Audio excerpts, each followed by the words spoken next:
ఆంధ్రప్రదేశ్ రాష్ట్ర ముఖ్యమంత్రి వర్యులు శ్రీ నారా చంద్రబాబు నాయుడు గారికి, అలాగే ఆంధ్రప్రదేశ్ రాష్ట్ర ఉప ముఖ్యమంత్రి వర్యులు శ్రీ కుందెల పవన్ కళ్యాణ్ గారికి, వార్డు సచివాలయ ఎంప్లాయీస్, మీకు విన్నవించుకుంటున్న విన్నపం మాత్రమే ఇది. దీన్ని కేవలం మా విన్నపంగానే తీసుకోండి. నా పేరు అహర్నిశల. నేను గుంటూరు మున్సిపల్ కార్పొరేషన్లో వార్డు శానిటేషన్ అండ్ ఎన్విరాన్మెంట్ సెక్రటరీగా వర్క్ చేస్తున్నాను. గత ప్రభుత్వం సచివాలయం వ్యవస్థను తీసుకొని వచ్చి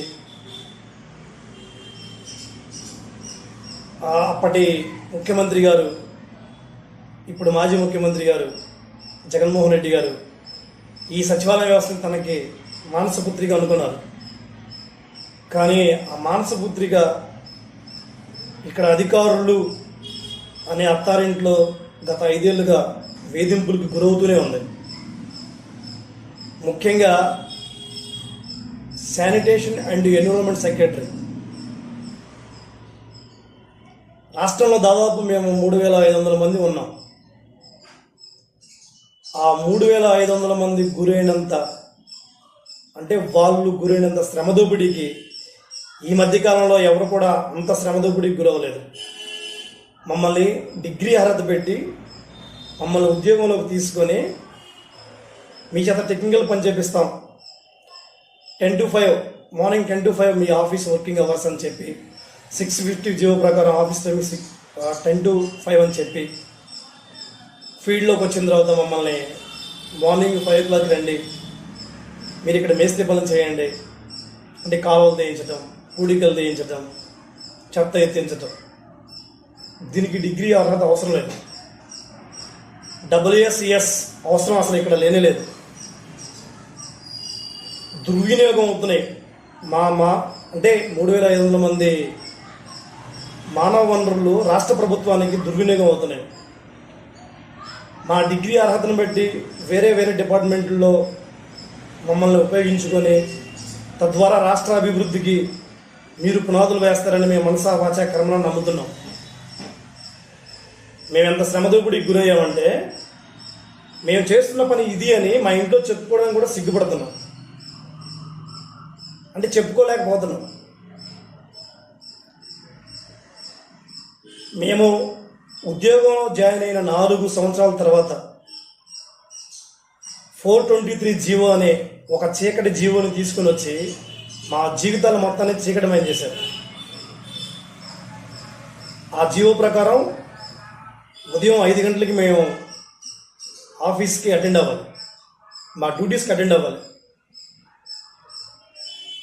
మేము మీకు విన్నవించుకున్న విన్నపం ఏంటంటే, దయచేసి ఆ 420 జీవో రద్దు చేసి మాకు సచివాలయం టైమింగ్స్ కల్పించి, మార్నింగ్ 10 to 5 కల్పించి, లేదు అసలు మా అవసరమే ఇక్కడ లేదు అని అనుకుంటే మమ్మల్ని డిపార్ట్మెంట్లో, వేరే డిపార్ట్మెంట్లో, రాష్ట్ర ప్రభుత్వంలో ఉన్న వేరే డిపార్ట్మెంట్లో వేసి మాకున్న టెక్నికల్ వాల్యూస్ని, మాకున్న టెక్నికల్ వర్క్ని ఉపయోగించుకొని రాష్ట్ర అభివృద్ధికి మీరు పునాదులు వేస్తారని మనసా వాచా కర్మను నమ్ముతున్నాం. ఈ విషయం చెప్పడానికి 3,500 మందిలో ఎవరో ఒకరు ముందుకు రావాలి. ఆ వచ్చిన వాళ్ళు వాళ్ళని టార్గెట్ చేస్తారని తెలుసు. కానీ ఆల్రెడీ 5 సంవత్సరాలు మేము సమన్వయంతో ఉన్నాం. మా సమస్యల్ని అప్పటి ప్రభుత్వంలో ఉన్న ఒక్క జగన్మోహన్ రెడ్డి గారిని తప్ప 150 మంది ఎమ్మెల్యేలని కలిసి మా సమస్యని పరిష్కరించుకుని అడిగాం. కానీ ఇప్పటివరకు మా సమస్య పరిష్కారం అవ్వలేదు. ఈ NDA కూటమి ప్రభుత్వం అధికారంలోకి వచ్చిన తర్వాత మా సమస్యలను పరిష్కరిస్తారని, మా టెక్నికల్ వాల్యూస్ని రాష్ట్ర ప్రభుత్వం సక్రమంగా ఉపయోగించుకుంటుందని, మాకు మంచి భవిష్యత్తు ఇస్తారని నమ్ముతున్నాం. ఉన్నత అధికారులు అందరూ కలిసి ఒక చిన్న గ్రేడ్ 2 ఎంప్లాయీ మీద కక్ష సాధింపు చర్యలాగా తీసుకొని వచ్చిన ఆ 423 జీవోని రద్దు చేసి రాష్ట్రంలో ఉన్న ఈ 3,500 మంది ఉద్యోగుల్లో 60% పైగా ఉమెన్స్ ఉన్నారు. మమ్మల్ని 3,500 మంది ఉద్యోగులుగా కాకుండా